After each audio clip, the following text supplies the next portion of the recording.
1. 한국 고대사는 중복되고 뒤틀린 역사입니다. 제1부에서 하늘의 역사와 땅의 역사를 이어주는 환인의 서자 환웅의 정체가 이스라엘 야곱 하나님의 다섯째 아들 단이라는 것을 성경 창세기 내용을 들어 예시했습니다. 우리 역사에서 고조선 건국이 BC 2333년이라고 하는 것은 성경 역사에서 노아 홍수 이후 역사와 유사하기 때문에 단군 조선의 역사 속에 환인과 환웅과 단군 왕검의 역사 연대기가 모두 함축되어 있다고 볼 수 있습니다. 물론 노아홍수 이전의 역사를 환인시대로 본다면 그 또한 환인의 역사는 신화의 역사가 되는 것입니다. 환단고기 태백일사 삼신오제본기에는 태초에 삼신이 있어 숨을 불어 만물을 만드셨다 하여 성경 창세기의 만물 창조 신화와 유사한 내용이 기록되어 있습니다. 이러한 역사관은 성경을 가져오지 못한 단지파 민족의 구전된 설화가 한국 고대사를 중복되고 뒤틀리게 꾸몄다고 할 수 있습니다. 이렇게 한민족의 실제 뿌리 역사를 성경과 비교해 볼 때 연대기가 많이 축소되는 것은 막연하게 구전되어 온 하늘나라 환인의 역사까지 기록하다 보니 우리 역사 연대기가 뒤엉켜 무한정 늘어났음을 이해할 때 우리 역사를 바로 볼 수 있습니다.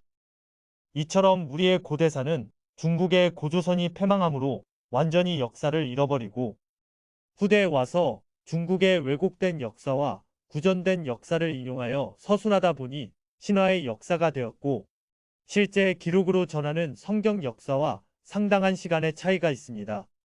이제 우리 한민족이 환인의 서자 환웅의 자손이요 고조선을 건국한 단군왕검의 후손이라고 인정한다면 서자 환웅의 정체성을 인류 최고의 역사서이자 만인이 읽고 신앙하는 성경에서 찾을 때 역사의 정통성을 확인할 수 있습니다. 즉, 서자환웅의 하늘의 역사를 성경 역사에서 찾아보면 이스라엘 야곱 하나님의 서자이면서 장자의 축복을 받은 단이 바로 그 주인공임을 명백히 알 수 있습니다. 곧 야곱 하나님의 서자이면서 장자권을 계승한 단이 우리 역사에서 환인의 서자 환웅입니다. 말하자면 단이 후손 단지파가 하늘나라 역사와 땅의 역사인 고조선과 맥을 이어주는 환웅의 물이 삼천이 되는 것입니다. 무엇보다 지금까지 성경상에 잃어버린 이스라엘 단지파 무리가 바로 서자환웅의 무리요. 그들의 후손이 단군민족임이 밝혀지게 되었다는 것은 세계사를 뒤집는 경천동지할 대사건이 아닐 수 없습니다. 혹자는 우리 고대 12왕국의 역사로부터 수메르 문화와 유럽 아프리카 인종에 이르기까지 모든 인류가 퍼져 나갔다고 하나 분명 그럴 수 없는 것은 우리 민족이 지구 어디선가로부터 삼신 하나님을 신앙하던 민족이 현재 우리가 살고 있는 이곳으로 이동해 온 단군민족이라는 것을 고찰할 때 역사를 보는 새로운 인식과 과학적 사고가 필요하다고 봅니다. 이에 대하여 차후 우리 민족이 이스라엘 단지파 민족인 이유를 입증하면서 보다 더 자세히 알아보도록 하겠습니다. 2. 성경에서 본 야곱 하나님의 다섯째 아들 단은 누구인가? 삼국유사의 서자환웅과 웅녀 사이에서 단군왕검을 낳았다는 과정의 이야기를 성경에서 좀 더 자세히 살펴보면 성경 창세기 30장 3절 이하에서 단이 출생 배경과 거의 유사하게 기록되어 있습니다. 즉, 야곱 하나님에게는 본처 라헬과 첩이 되는 언니 레아가 있었습니다. 그런데 언니 레아가 4명의 아들을 낳을 동안 본처 라헬은 자식을 낳지 못하게 되자 남편 야곱 하나님께 간청하여 자기도 아들을 낳게 해달라고 합니다. 야곱 하나님은 자기도 인위적으로 할 수 없다고 하자 본처 라헬은 자기의 몸종 비라를 남편에게 주어 아들을 낳으면 양자로 입양하여 자기 아들로 키우기로 약속하게 됩니다. 그리하여 태어난 아들이 야곱 하나님의 다섯째 아들 단입니다.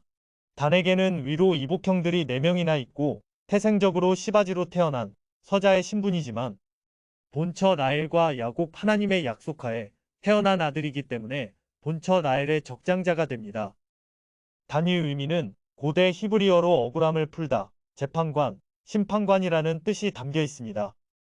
이는 곧 단을 통하여 본처 라헬이 자식을 낳지 못한 억울함을 풀게 되었다는 뜻이 담겨 있습니다. 훗날 야곱 하나님이 늙어서 마지막으로 12 아들에게 장래일을 축복할 때 단은 그 백성을 심판하리라라고 하여 하나님의 직계장자로서 신의 권한을 승계하는 심판권을 물려주었습니다. 이것이 우리 역사에서 환인의 서자 환웅이 아버지로부터 천부인 세계를 받아 이 땅에 내려와 널리 인간을 이롭게 하였다는 표현이 되는 것입니다.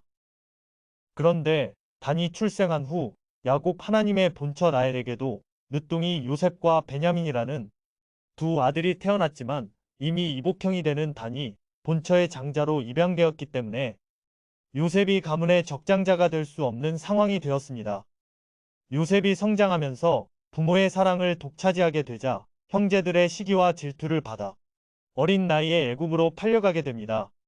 거기서 유행이 꿈풀이를 자라여 애굽의 바로왕으로부터 총리로 발탁되어 7년 대안의 가뭄 때 양식을 구하러 온 형제들을 발견하고 그의 부친과 형제의 가족들을 애굽 땅으로 오게 하여 편히 살도록 보살펴 줌으로써 이스라엘 민족의 기틀이 마련된 것입니다. 그런데 야곱 하나님이 늙어서 임종을 앞두고 12아들을 불러 장래 일을 예언하고 축복할 때 첩의 큰아들 르우벤과 본처 라헬이 낳은 요셉보다는 오늘날 유대민족의 시조가 되는 유다와 당군민족의 시조가 되는 단에게 더 큰 축복을 하게 됩니다.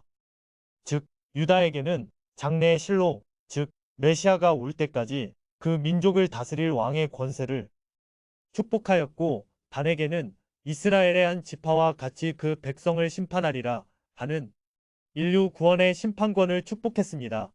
이스라엘 민족이 애굽에서 430년간 노예 생활을 마치고 모세 위에 출애굽한 후 가나안 땅을 정복하는 과정에서 단지파는 그 땅에서 가장 강한 블루셋 민족과 400여 년을 싸우게 됩니다. 그때 이스라엘의 마지막 사사였던 삼손 장수가 미인계에 빠져 죽게 되자 단지파 부족은 싸울 의지를 잃고 그들만이 형제 부족이 살던 가나안 땅 소라 지역을 떠나 새로운 기업의 땅을 찾아 동북방으로 떠났던 것입니다.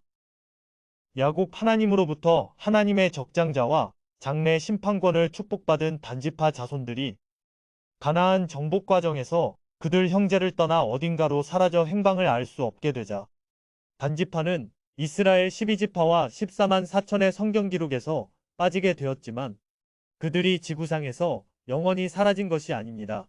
가나안 땅을 떠나던 당시 단지파의 무리는 전쟁에 나가 싸울 수 있는 장정의 숫자로만 약 6만 2천여 명이나 되었으니 남녀노소 전체적으로 최소 20만에서 30만 명으로 추산되는 대부족이었습니다. 그러므로 하나님의 축복을 받아 하나님 섭리에 위해 감추어 놓은 단지파 무리들이 결코 멸망할 수 없는 것입니다. 우리 역사에서 신화로 꾸며진 환인의 서자환웅이 홍익인간의 큰 뜻을 품고 천부인 세계를 받아 무리 3천을 거느리고 하늘에서 내려온 역사가 바로 단지파 무리가 됩니다. 그들이 새로운 땅으로 이동하여 새로운 하늘나라가 되는 신시계천의 주인공임을 입증할 때 한민족의 고대 역사는 생생하게 부활하게 되며 명실공히 하나님의 직계 천손 민족임이 확인되는 것입니다. 3. 서자환웅의 무리는 어디를 통하여 이동하였나? 서자환웅의 무리 즉 이스라엘 단지파 민족의 이동 루터를 성경 사사기와 우리 역사책을 참조하여 살펴보면 그 이동 경로가 선명하게 드러납니다. 성경 사사기의 이야기처럼 단지파 무리가 최초 이스라엘 소라와 레센 땅을 출발하여 동북방으로 갔다면 오늘의 시리아, 이라크를 지나 이란 북부 카스피의 연안을 따라 이동하여 우즈베키스탄, 카자흐스탄, 파미르 북쪽 천산 북로를 거쳐 알타이 산맥을 넘어 몽골 평원에 이르게 된 것입니다. 그래서 천해라 할 수 있는 바이칼 호수 일대에 정착하여 장기간 체류하여 목축을 하며 살았다고 할 수 있습니다.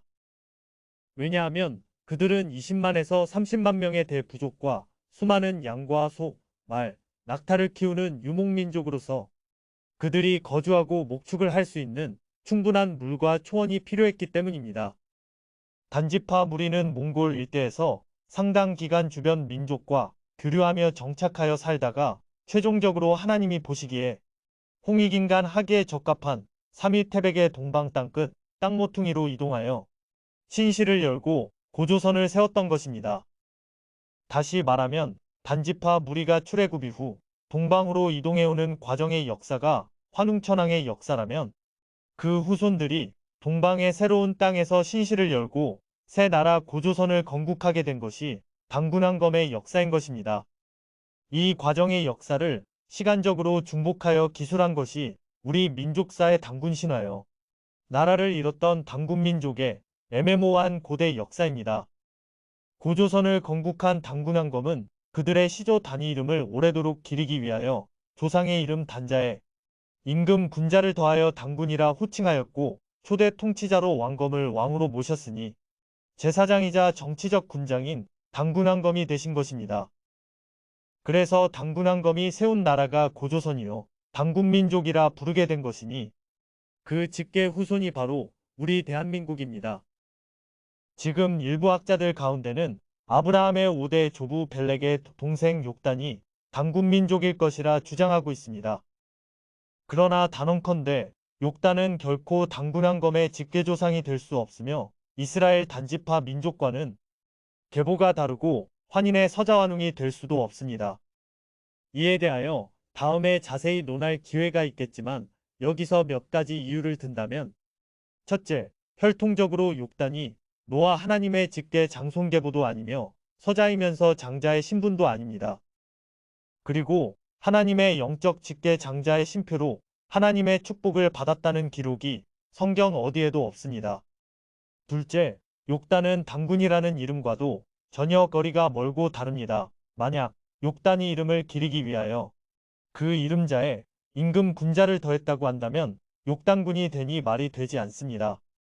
셋째, 욕단이 동방으로 갔다고 한다면 단지파가 가나안 땅을 떠나던 시기와는 약 1000년 전의 일로서 바벨탑을 쌓고 우상을 숭배하던 시기에 발달한 청동기 문화와 삼신사상을 가지고 왔다고 할 수 없습니다.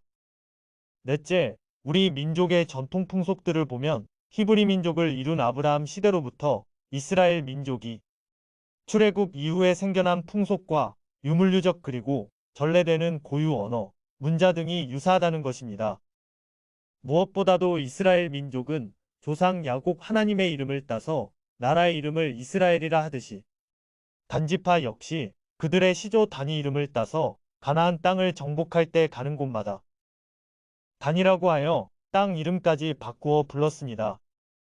이러한 전통이 있기에 최종적으로 동방 나라에 도착하여 고조선을 세울 때 역시 조상의 이름 단을 오래도록 기리고자 단자의 존칭어 임금 군자를 더하여 당군이라 불렀고 왕의 연호로 사용하여 고조선의 초대 임금 왕검의 이름 앞에 당군이라는 연호를 붙여 당군항검이라 부르게 된 것이며 이후 고조선의 역대 왕들 앞에 당군이란 연호와 존칭을 계속 붙여 사용했습니다.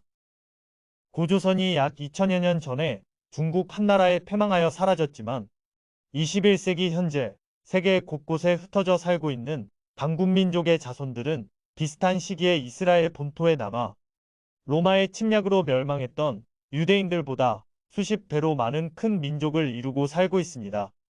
가깝게는 우리 남북한과 일본을 비롯하여 중국과 서남아시아의 여러 소수민족이 있고 유라시아의 대륙에 살면서 스스로 당군의 나라라 부르는 카자흐스탄과 우즈베키스탄, 헝가리, 몽골, 터키 민족과 남북 아메리카 원주민에 이르기까지 수억만 명이 지구 땅에 살고 있음이 드러나고 있습니다.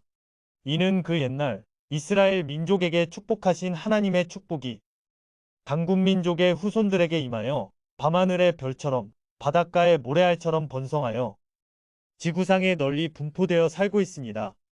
분명 당군민족의 후손들은 구세주 하나님의 가호를 받으며 머지않은 장래에 완전한 지상천국을 건설하고 하나님의 뜻을 완수하리라 기대합니다. 다음 편에서는 과연 당군민족과 이스라엘 민족이 같은 민족이라는 것을 증거하기 위하여 두 민족의 전통 문화 풍속과 유물유적을 비교하면서 자세히 알아보도록 하겠습니다. 시청해주셔서 감사합니다.